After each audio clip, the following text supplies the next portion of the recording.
This independence culture seems to be everywhere at the moment. The I don't need anyone, I'm focusing on me phase of life. But if we're all so independent, then why are so many of us still so lonely? See, I ran a poll on the Uncle Nathan Instagram this week, and not one person said that they never feel lonely. And more than half of you said that you feel lonely multiple times a week.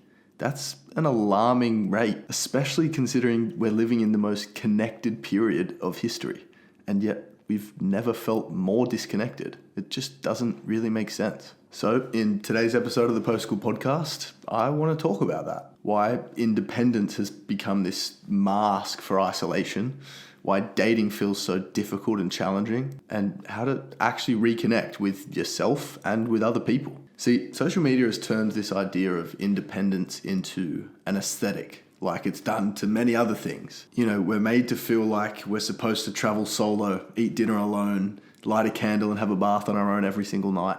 And this is independence. But for many people, it's not a peaceful experience. It's just lonely.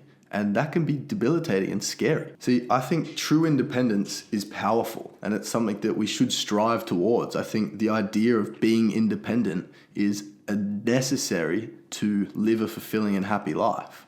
But the disconnect at the moment is that most people understand independence as isolation. It's like a mask for isolation.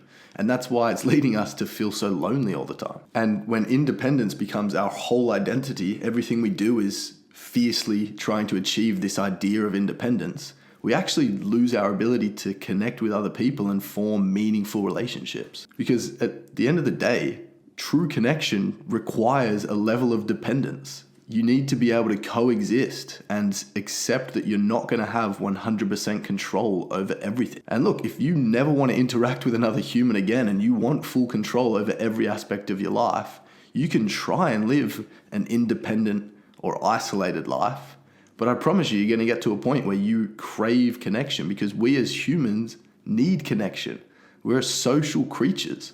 We need this connection with other people to get by, and to achieve that, you have to let go of some of that control and understand the difference between independence and isolation, and how you can be an independent person without isolating yourself to social connections. It's so bizarre. Like somewhere along the way, we just decided that needing people is weak and soft, and that we should be a complete and whole on our own. And that's true from an identity point of view. We should feel complete and whole. But it's normal to want other people around us. It's normal to crave connection and work towards connection. And the idea that independence is the new societal norm, like you should be able to live a complete, full and happy life without any other people involved. And I'm not just talking specifically romantic relationships. I'm talking friendships and all the rest of it. This idea of fierce independence feels like it's actually just putting up walls to avoid being hurt. And if that's the case, we're just avoiding hurt and calling it independence. All we're really doing is making it much harder for us to build real connections as we grow into this state of independence that we think we desire. Like, if you actually think about it, the independence culture that we see on TikTok, you know, the videos where people are talking about their dating life and how quickly they're cutting people off, or friendships, and as soon as that friend pushes a boundary, they're gone. Like, when you really think about that, are they boundaries or are they just walls preventing these people from getting hurt? And I'm not saying you shouldn't set boundaries and you shouldn't have ways of which people can treat you and can't treat you. I think that's a good way to operate. I think as humans, especially as people in our 20s, we need to understand how we want to be treated and how we treat other people. I'm not at all saying that that's the wrong way to go about it. What I am saying is that if we're using the excuse of boundaries and independence as a reason to protect ourselves from any hurt or any pain, we're missing a large part of the human experience. Because unfortunately or fortunately, pain is a part of that human experience. And without that pain, I think it's impossible to feel the extent of love. And as a human, I want to feel the extent of love. I don't understand the point of a life without both ends of the spectrum. To love deeply is also to hurt deeply. You need both. So to use the guise of independence or really just this mask of isolation as a reason not to get hurt, I think is holding you back from really feeling the full potential of a happy life and extreme love and extreme happiness. Like, let me ask you, when was the last time you properly let someone into your life? Like, not family, not a 4 or 5 year relationship. When was the last time you met someone new, built up trust and rapport, and actually let them see inside your life? Chances are it's been a while for so many of us, and for myself included, because I'm also scared of being hurt. I'm not saying that I'm not like that, but I think it's really important to recognize why we're doing these things. And I worry that this being such a buzz topic on social media is actually creating us to think that fierce independence disguised as isolation is the way to go about life. And I disagree with that. I think it's harmful and is going to hold you back from a life that could be potentially amazing. But you have to take that risk. Without the risk, there is no reward. And yes, independence is an amazing thing. But when I think about independence, I think about the need or the desire to be true to myself and comfortable with my identity in a way that when people come and go from my life, I'm okay with that because I know that I'm going to be okay no matter what. But it doesn't mean that I'm preventing these opportunities from happening or stopping people from coming into my life out of fear of them hurting me or fear of me being rejected. That's not independence. That's putting up walls and isolating yourself from the potential for something great. Because the only way to really build good connections in your life and connections that are meaningful is to go through those trial and errors. You're going to have to build connections and watch them fail. You're going to have to experience the pain and the hurt and get to the other side, understanding yourself better. And yeah, you can crave independence and be an independent person who loves their own company, but that doesn't have to come at the cost of a life of loneliness. It's possible to have both, and I think we're getting the idea so confused that independence means being alone all the time. That's not the case. Independence means being comfortable in your own skin and comfortable enough to enjoy time with yourself, but also comfortable enough to know when you need social time and you want to build a relationship with someone new, and being confident enough in yourself that no matter what happens, you know you're going to be okay in the future. People can come into your life that you absolutely adore, but you know that if they leave your life, it's going to be okay because that was meant to happen and you're going to get through it and you're going to continue to live a great life. I worry that we've fallen into this trap of thinking independence means isolation, and therefore as we become more independent, we actually get more fearful of creating new connections at the risk of losing that independence. But really all it's doing is destroying the sense of control that you've built up. And at the end of the day, you can't control life.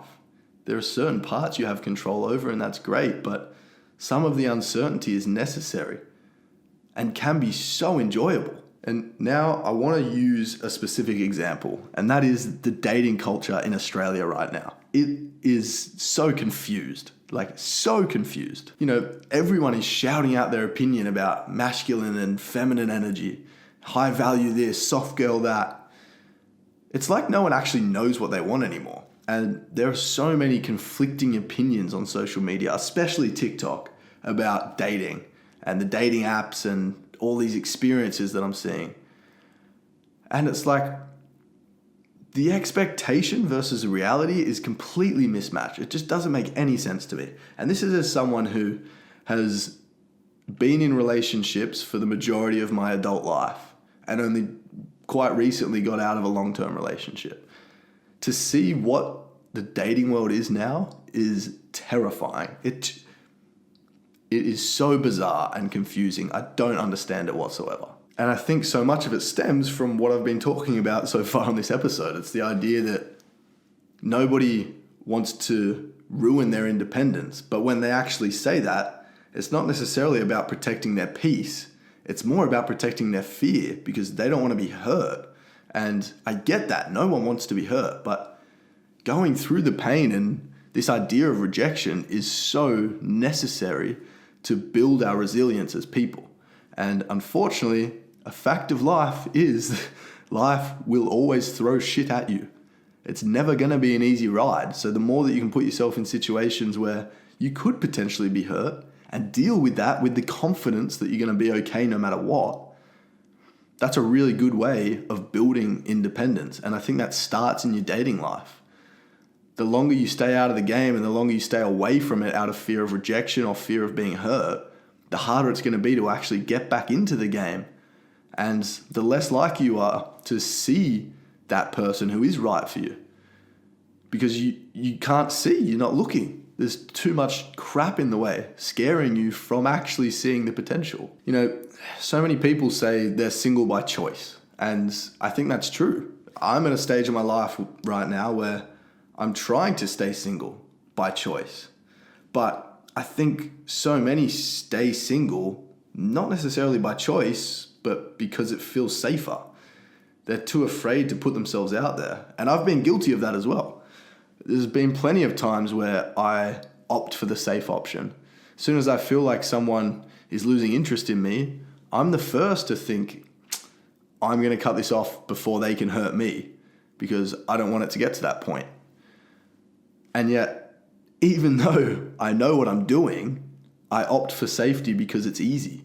And I think that is not the way to callous ourselves. That's not the way to build up that resilience. It's important to sit in those moments. And often what I've found when I do that and act on that impulse is I've actually read the situation completely fucking wrong. They'll reply to me saying, what are you freaking out about? What's going on? What's in your head? Where is this coming from? And I think that's the prime example of how the idea of isolation or independence and the fear of actually being hurt causes us to do things that actually prevent ourselves from having a nice, happy, and fulfilling life.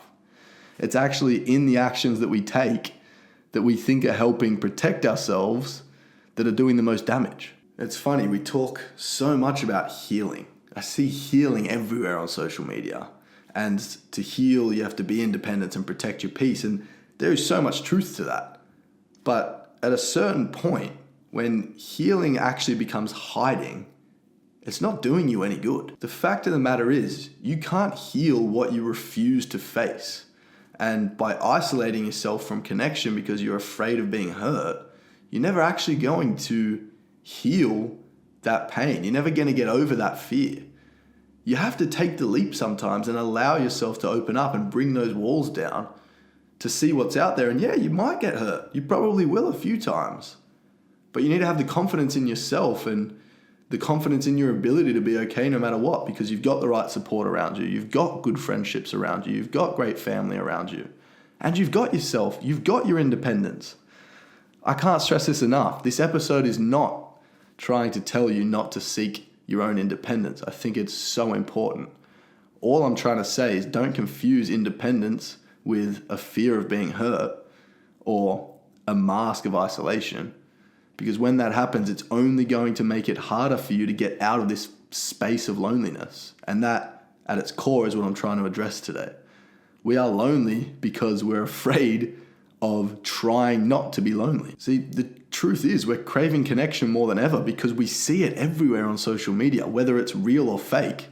Every time we log into our phones, we see people who are happier than us, more connected than us, and living a better life than us.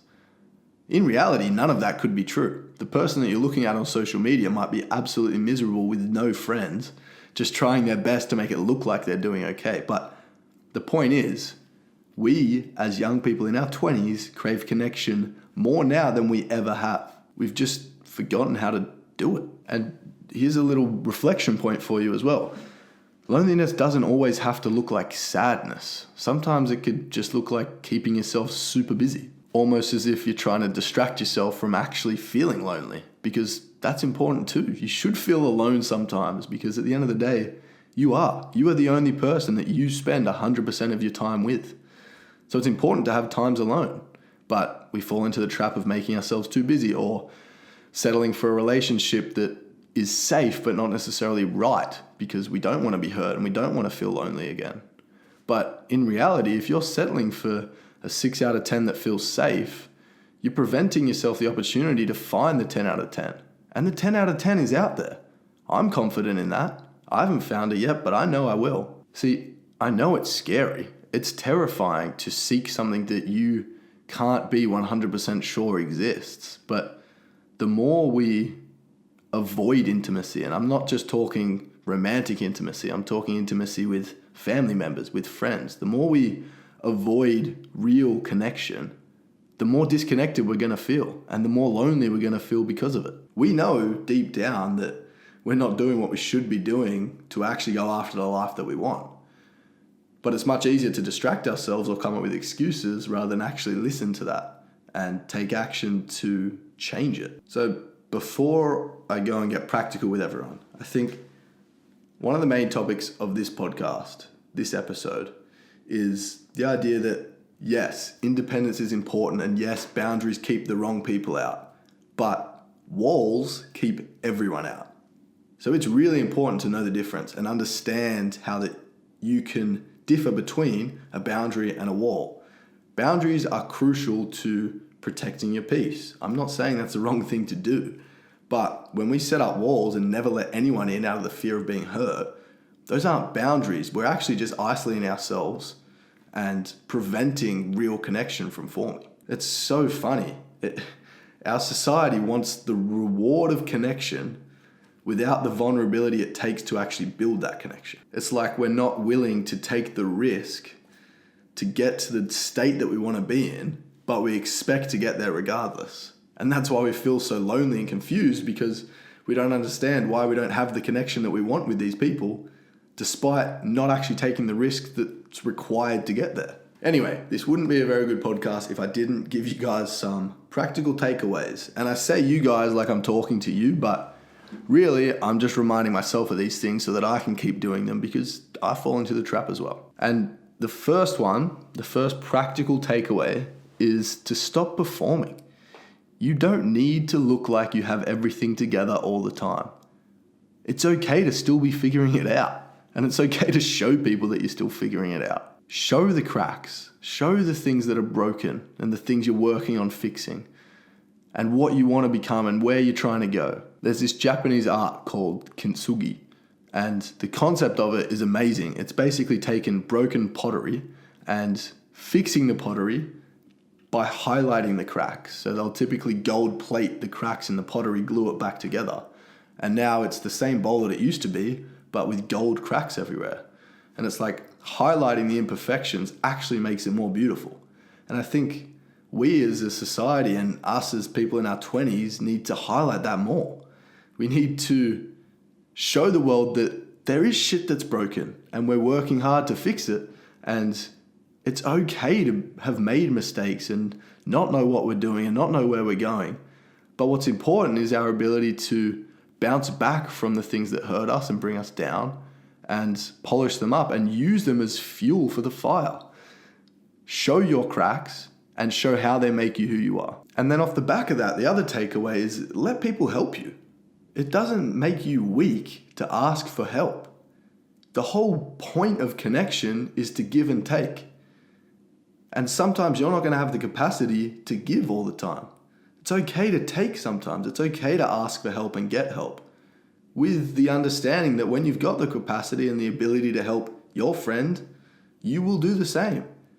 That is what makes a good human. And then the third takeaway for this one is we need to redefine independence. See, true independence isn't needing no one. Independence is not needing no one. I want to repeat that so that you hear it. One more time. True independence isn't needing no one. True independence is being able to choose the connections you want in your life without losing yourself. And an example of that is being able to choose the relationship that you want for you because it makes your life better, not because it feels safe and easy. True independence is not needing no one. It's being able to choose the connections that you want in your life without losing yourself in the process. And the last one is to just reconnect with yourself. Go outside, call your friends, Do some wholesome things that aren't progressing your career or turning you into a superhuman. It's okay not to be incredibly productive all the time. It's okay to focus on you and focus on connection and focus on love. That is still productive. That is still pushing you towards a happy and fulfilling life. So reconnect. Do things that are going to ground you. Chill the fuck out for a second. I promise you it'll help you feel a little less lonely. All right, moving into our community question for the week. Today's question is, how do I stop feeling so lonely when I'm not dating anyone? I seem to always opt to date people to avoid feeling lonely, but I actually want to be on my own right now. I just don't know how to do it. So how do I get rid of that feeling of loneliness while I'm not dating anyone? This is a great question. And what you're feeling is something that I have been tossing up with pretty much since I got single again. I am a sucker for opting back into relationships very quickly. I wish I wasn't. I wish I could be single for a while, but I suck at it because I too crave that connection. But something that I've been telling myself lately, and maybe this could help you, is this feeling of loneliness, it is a signal, but it's not necessarily a signal that you need to get into a relationship. It's a signal that you want connection. And that connection doesn't have to be romantic. It doesn't have to come from one specific person. That connection can come from community, friends, family. Try and find a community that you want to feel a part of and show up, join it, take action to build your presence in that community. That could help. Reconnect with your friends, call them once or twice a week. People you haven't spoken to in a while, catch up with them, see how they're doing, go for a coffee. Family, spend some time to really sit down and talk with your family. Hear about their stories. If you're lucky enough to still have your grandparents around, sit down with them. Hear about their lives. It's when I finally took the time to actually sit down with my grandparents and listen to some of their stories, it actually made me really sad to think that some people never get that. And I was lucky enough to understand how amazing it was to still have my grandparents here. And I just thought, imagine if they passed away and I never got to experience any of that. That for me made that connection so much more important. And I already loved my grandparents, but it just built this new level of respect that meant just because I'm feeling lonely doesn't mean I need to go and find a relationship. It means I could spend more time with my grandparents because they make me feel less lonely. It's a beautiful connection that we have. I can see that they love me and I obviously love them. And same with your friends and the rest of your family and a new community. So as much as I am not qualified to give you any advice on that question because I too do exactly what you're doing, I think hopefully my answer has given you something to think about and potentially stop feeling so lonely all the time without having to revert back to the easy dating world. I shouldn't say easy. Dating is definitely not easy, but the easy choice of dating again. So that's pretty much it for this episode. I know I've done a lot of talking at you, and even I've got to the end of this episode feeling like, ooh, I don't know if that was one of my favorites simply because it felt like I was giving you so much advice, and realistically, I need to take every single word that I've said today as my own advice. But I hope this episode has come across in the way that I intended it to. I hope that the idea of independence is clearer in your mind. What is a healthy version of independence? What is an unhealthy version of independence or isolation? And I hope that it can help you put yourself out there again and try and not be afraid to be hurt, because to be hurt means to have tried. And I think that's really important. Like I said earlier, you're never going to experience the heights of love without experiencing the lows of pain. And you have to put yourself in those positions to reap the rewards. You have to take the risk to reap the rewards. Without taking that risk, you'll stay stuck. And you'll feel this, sure, you could build your independence and be happy enough with your life and get to a point where everything is pretty good. But if you really want to unlock another level of fulfillment, you're going to have to be okay with letting go of some control and putting yourself in positions where you may be hurt. Because at the end of the day, it's okay to be independent. You can be ambitious and happy and completely fulfilled with your own company. But at the same time, it's equally okay to still want love and connection and community around you. See, that doesn't make you weak. It makes you human. And for us to figure this out in our 20s is really important to set ourselves up for a life that does feel fulfilling. But to avoid that connection out of fear of being hurt, to isolate ourselves and call it independence, to post about it on social media is terrifying. Because if we don't understand this, if we don't come to realize that what we're calling independence is really just isolation, what we're calling boundaries is really just setting walls, if we don't come to realize how damaging that can be, we're in for a very, very long road of loneliness.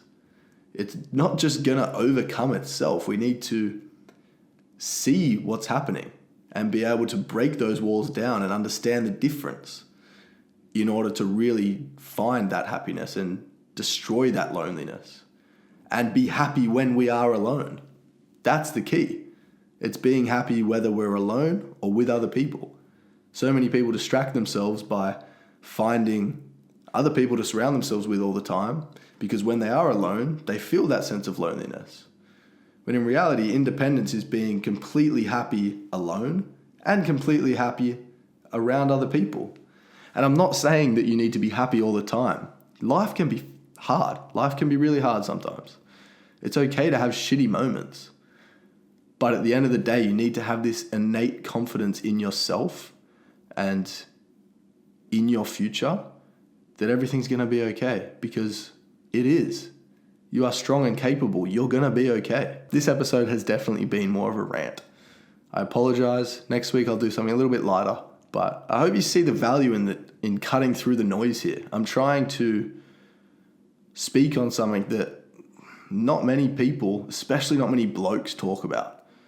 And I hope that it's getting through to some people. The numbers on the podcast have been increasing week on week. The feedback has been good.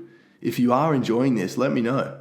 Because it's really, I love making the content, but it's really hard to know what's working and what's not sitting on this side of the camera. Everyone's afraid to speak, and what I'm trying to do is remove that fear of speaking. I want you to tell me your opinion. Tell me if I'm wrong. Tell me I'm being an idiot.